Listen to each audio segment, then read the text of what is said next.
ألف لام را. كتاب أحكمت آياته ثم فصلت من لدن حكيم خبير. ألا تعبدوا إلا الله إنني لكم منه نذير وبشير. وأن استغفروا ربكم ثم توبوا إليه يمتعكم متاعا حسنا إلى أجل مسمى ويؤت كل ذي فضل فضله وإن تولوا فإني أخاف عليكم عذاب يوم كبير. إلى الله مرجعكم وهو على كل شيء قدير. ألا إنهم يثنون صدورهم ليستخفوا منه ألا حين يستغشون ثيابهم يعلم ما يسرون وما يعلنون إنه عليم بذات الصدور. وما من دابة في الأرض إلا على الله رزقها ويعلم مستقرها ومستودعها كل في كتاب مبين. وهو الذي خلق السماوات والأرض في 6 أيام وكان عرشه على الماء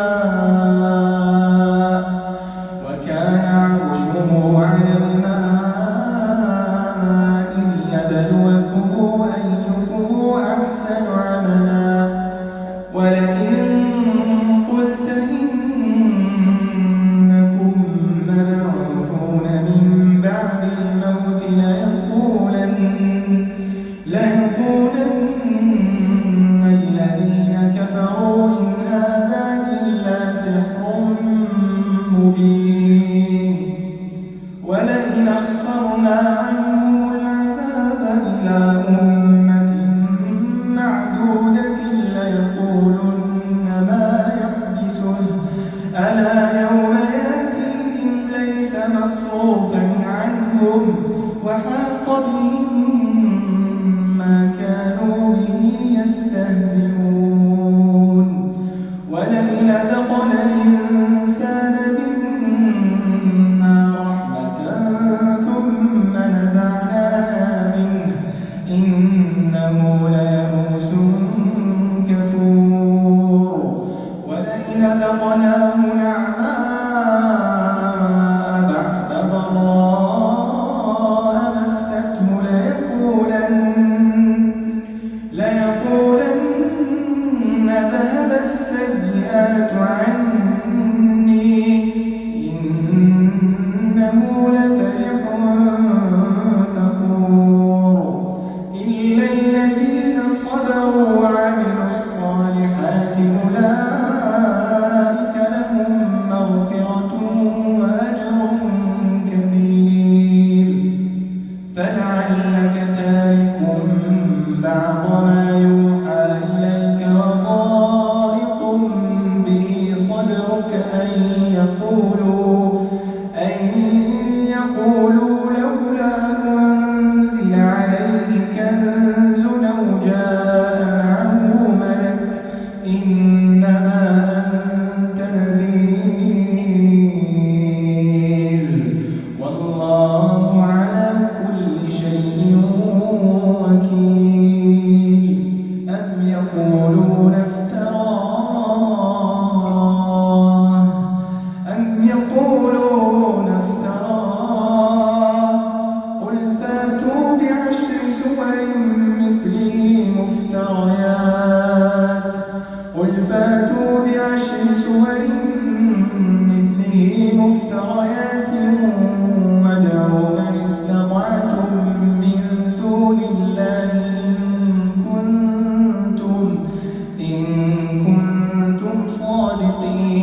إله إلا هو فهل أنتم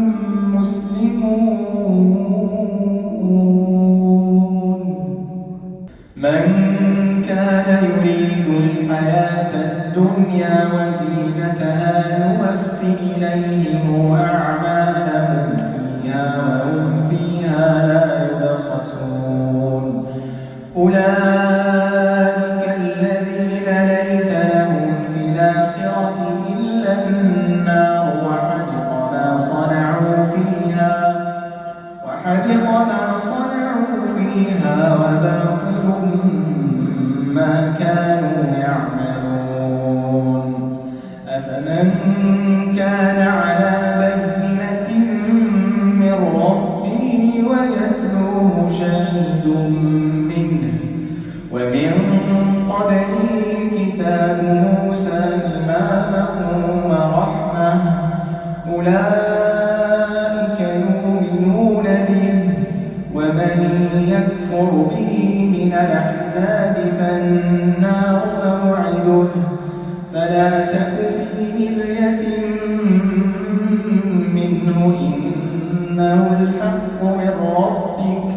ولكن أكثر الناس لا يؤمنون ومن أظلم ممن افترى على الله كذبا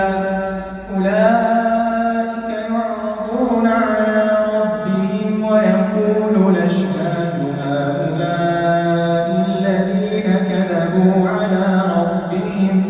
ألا لعنة الله على الظالمين الذين يصدون عن سبيل الله ويبغونها عوجا وهم بالآخرة هم كافرون أولئك لم يكونوا معجزين في الأرض وما كان لهم من دون الله من أولياء يضاعف لهم العذاب ما كانوا يستطيعون السمع وما كانوا يبصرون أولئك الذين خسروا أنفسهم وضل عنهم ما كانوا يفترون لا جرم أنهم في الآخرة هم الأخسرون إن الذين آمنوا وعملوا الصالحات وأخبتوا إلى ربهم أولئك أصحاب الجنة هم فيها خالدون مثل الفريقين كالأعمى والأصم والبصير والسميع هل يستويان مثلا أفلا تذكرون ولقد أرسلنا نوحا إلى قومه إني لكم نذير مبين ألا تعبدوا إلا الله إني أخاف عليكم عذاب يوم أليم فقال الملأ الذين كفروا من قومه ما نراك إلا بشرا مثلنا وما نراك اتبعك إلا الذين هم أرادلنا بادي الرأي وما نرى لكم علينا من فضل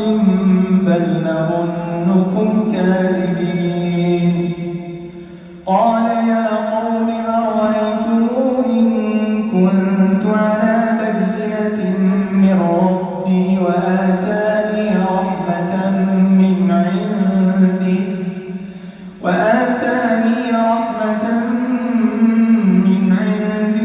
فعميت عليكم أنلزمكموها وأنتم لها كارهون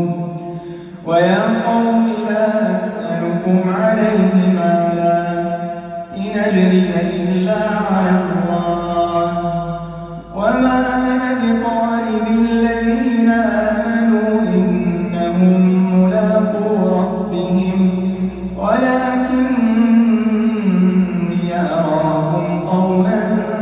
تجهلون ويا قوم من ينصرني من الله إن طردتهم أفلا تذكرون ولا أقول لكم عندي خزائن الله ولا أعلم الغيب ولا أقول إني ملك ولا أقول للذين تزدري أعينكم لن يؤتيهم الله خيرا الله أعلم بما في أنفسهم إني إذا لمن الظالمين قالوا يا نوح قد جادلتنا فأكثرت جدالنا فأتنا بما تعدنا إن كنت من الصادقين قال إنما يأتيكم به الله إن شاء وما أنتم بمعجزين ولا ينفعكم نصحي إن أردت أن أنصح لكم إن كان الله يريد أن يغويكم هو ربكم وإليه ترجعون أم يقولون افتراه قل إن افتريته فعلي إجرامي وأنا بريء مما تجرمون وأوحي إلى نوح أنه لن يؤمن من قومك إلا من قد آمن فلا تبتئس بما كانوا يفعلون واصنع الفلك بأعيننا ووحينا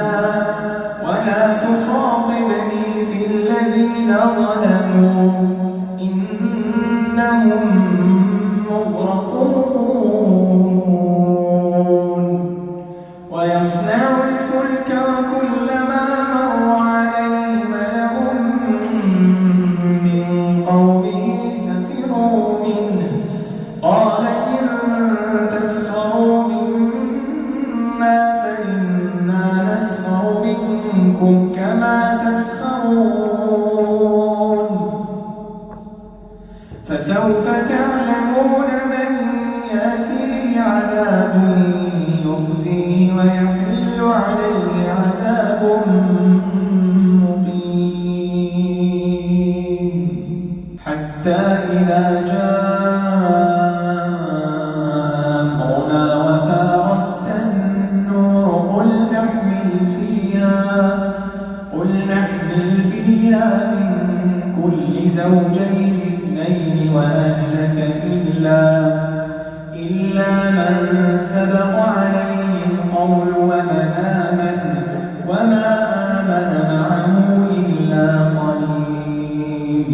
وقال اركبوا فيها بسم الله مجراها ومرساها إن ربي لغفور رحيم وهي تجري بهم في موج كالجبال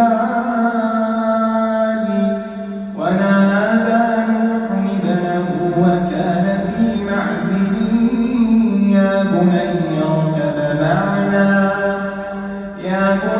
اركب معنا ولا تكن مع الكافرين قال سآوي إلى جبل يعصمني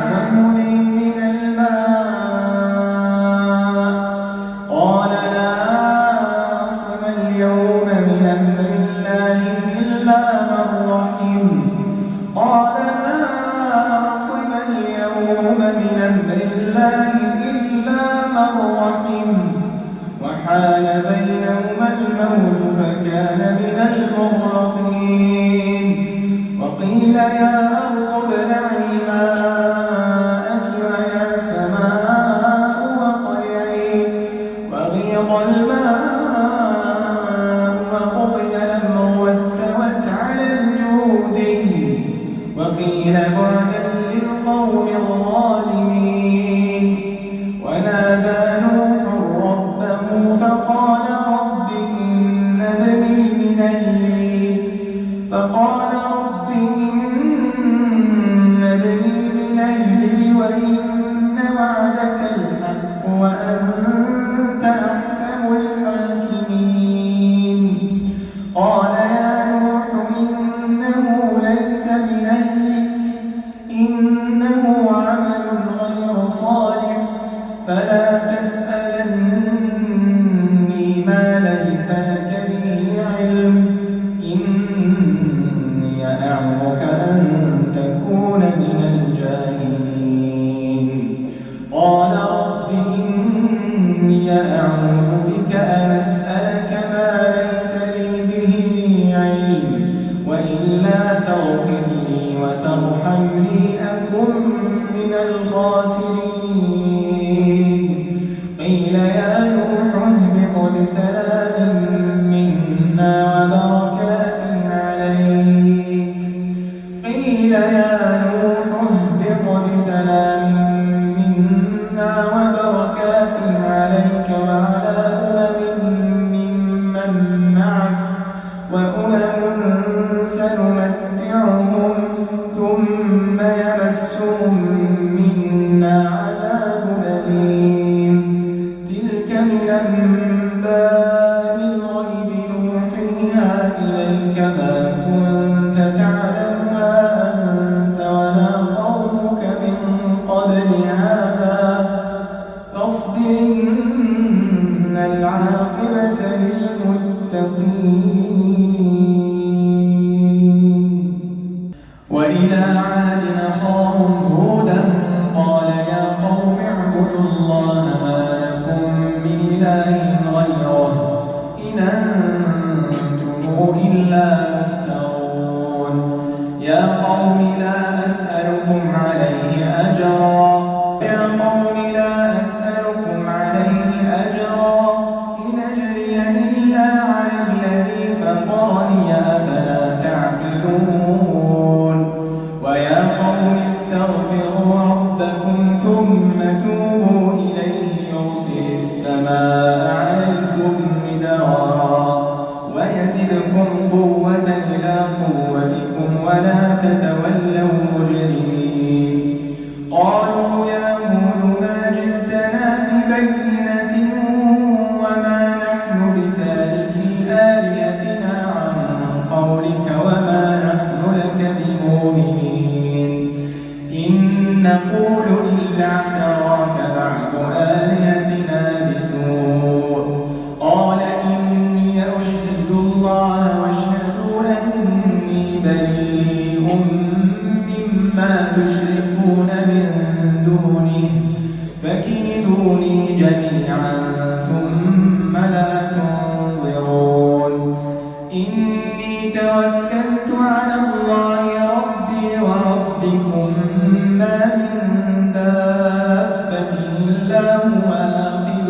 بناصيتها إن ربي على صراط مستقيم فإن تولوا فقد بلغتكم ما أرسلت به إليكم ويستخلف ربي قوما غيركم ولا تضرونه شيئا إن ربي على كل شيء حفيظ ولما جاء أمرنا نجينا هودا والذين آمنوا معه برحمة منا ونجيناهم من عذاب غليظ وتلك عاد جحدوا بآيات ربهم وعصوا رسله واتبعوا أمر كل جبار عنيد وأتبعوا في هذه الدنيا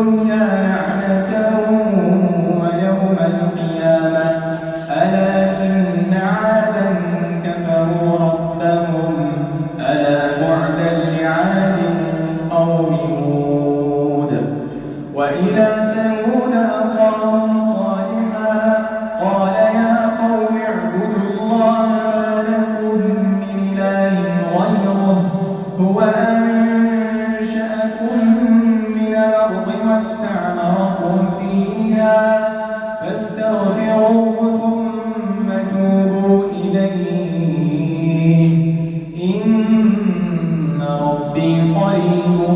مجيب.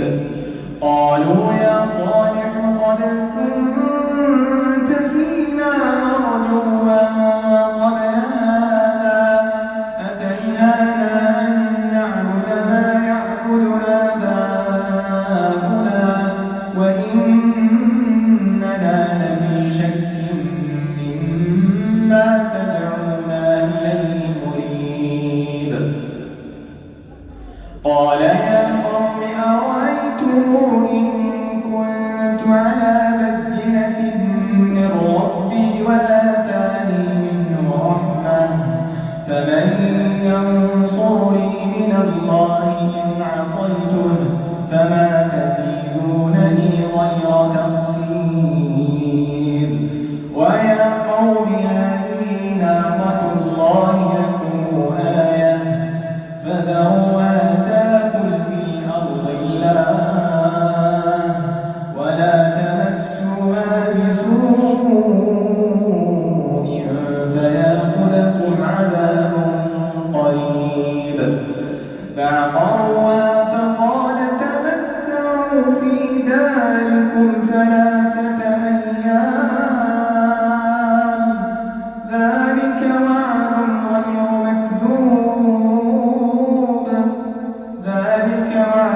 غير مكذوب. فلما جاء أمرنا نجينا صالحا والذين آمنوا معه برحمة منا ومن خزي يومئذ إن ربك هو القوي العزيز. وأخذ الذين ظلموا الصيحة فأصبحوا في ديارهم جاثمين كأن لم يغنوا فيها ألا إن ثمودا كفروا ربهم ألا بعدا لثمود.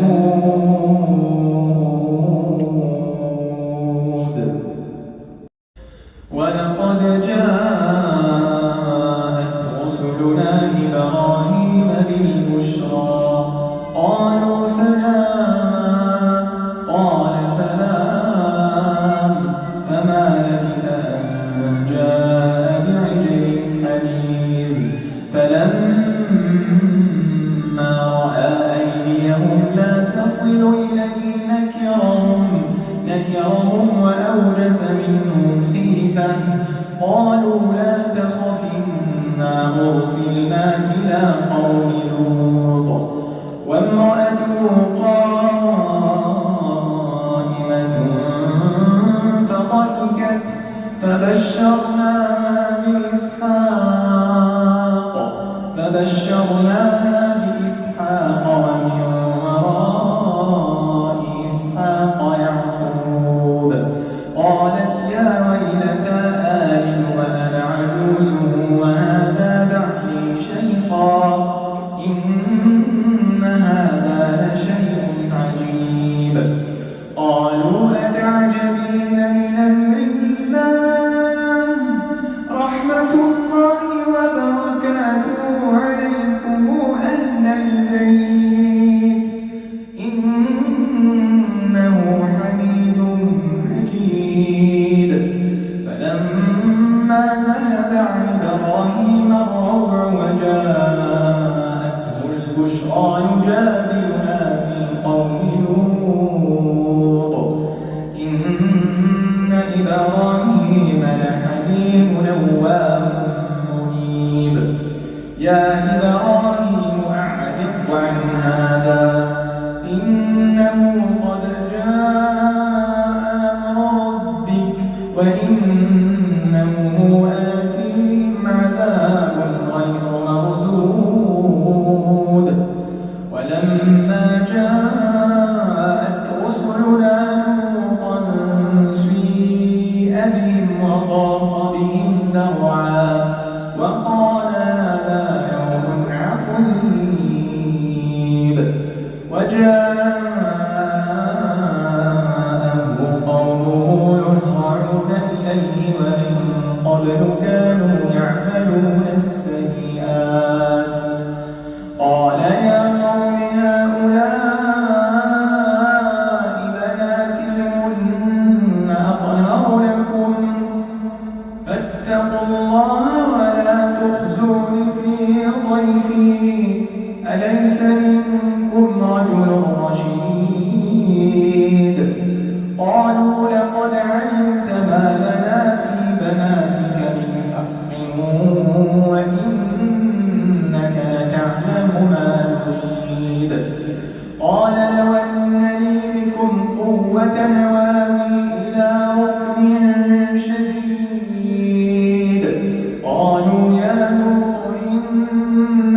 إنه مصيبها ما أصابهم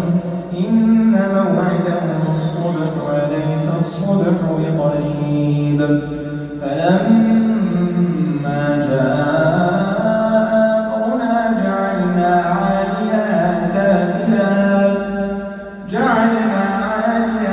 سافلها وأمطرنا عليها حجارة من سجيل منضود مسومة عند ربك وما هي من الظالمين ببعيد.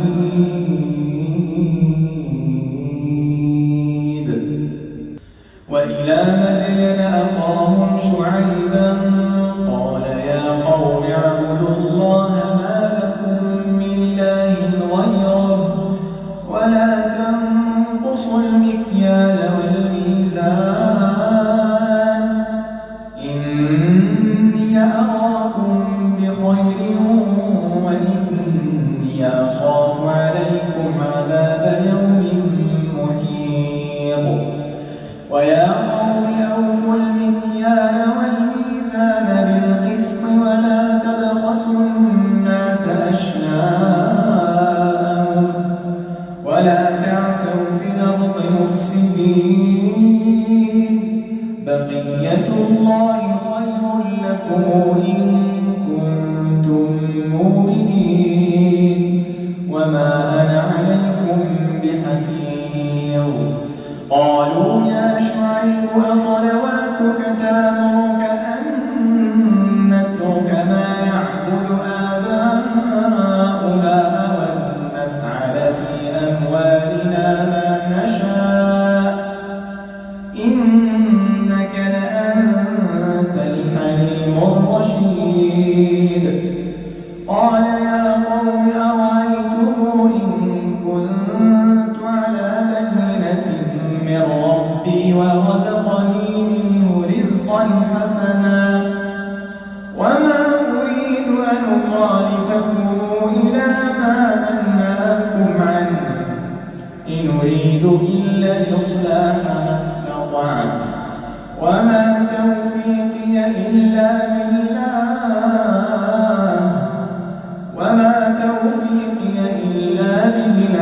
عليه توكلت وإليه أنيب. ويا قوم لا يجرمنكم شقاقي أن يصيبكم مثل ما أصاب قوم نوح أو قوم هود أو قوم صالح وما قوم لوط منكم ببعيد. واستغفروا ربكم ثم توبوا إليه إن ربي رحيم ودود. قالوا يا شعيب ما نفقه كثيرا مما تقول وإنا لنراك فينا ضعيفا ولولا رهطك لرجمناك وما أنت علينا بعزيز. قال يا قوم أرهطي أعز عليكم من الله واتخذتموه وراءكم ظهريا إن ربي بما تعملون محيط. ويا قوم اعملوا على مكانتكم إني عامل سوف تعلمون من يأتيه عذاب يخزيه ومن هو كاذب وارتقبوا إني معكم رقيب. ولما جاء أمرنا نجينا شعيبا والذين آمنوا معه برحمة منا وأخذت الذين ظلموا الصيحة فأصبحوا في ديارهم جاثمين كأن لم يغنوا فيها ألا بعدا لمدين كما بعدت ثمود. ولقد أرسلنا موسى بآياتنا وسلطان مبين إلى فرعون وملئه فاتبعوا أمر فرعون وما أمر فرعون برشيد يقدم قومه يوم القيامة فأوردهم النار وبئس الورد المورود وأتبعوا في هذه لعنة ويوم القيامة بئس الرفد المرفود ذلك من أنباء القرى نقصه عليك منها قائم وحصيد وما ظلمناهم ولكن ظلموا أنفسهم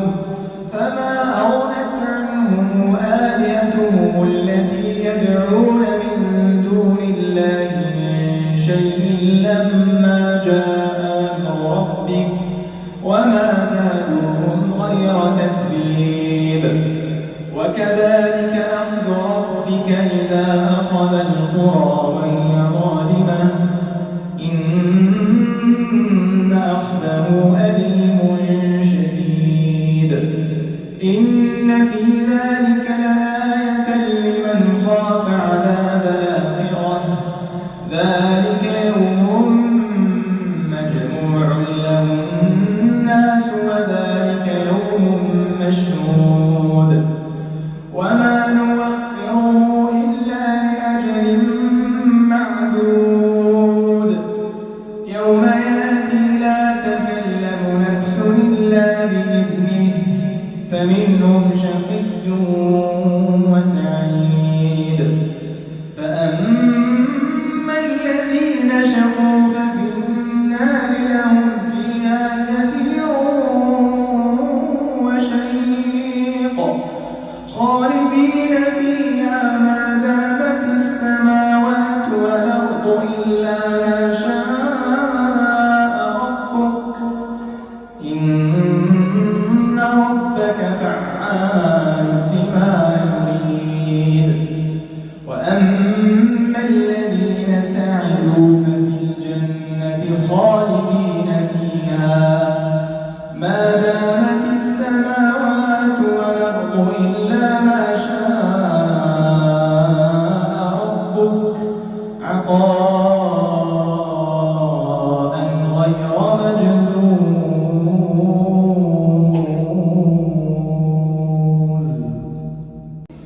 فلا تك في مرية مما يعبد هؤلاء ما يعبدون إلا كما يعبد آباؤهم من قبل وإنا لموفوهم نصيبهم غير منقوص ولقد آتينا موسى الكتاب فاختلف فيه ولولا كلمة سبقت من ربك لقضي بينهم وإنهم لفي شك منه مريب وإن كلا لما ليوفينهم ربك أعمالهم إنه بما يعملون خبير فاستقم كما أمرت ومن تاب معك ولا تطغوا إنه بما تعملون بصير ولا تركنوا إلى الذين ظلموا فتمسكم النار وما لكم من دون الله من أولياء ثم لا تنصرون وأقم الصلاة طرفي النهار وزلفا من الليل إن الحسنات يذهبن السيئات ذلك ذكرى للذاكرين واصبر فإن الله لا يضيع أجر المحسنين فلولا كان من القرون من قبلكم أولو بقية ينهون عن الفساد في الأرض إلا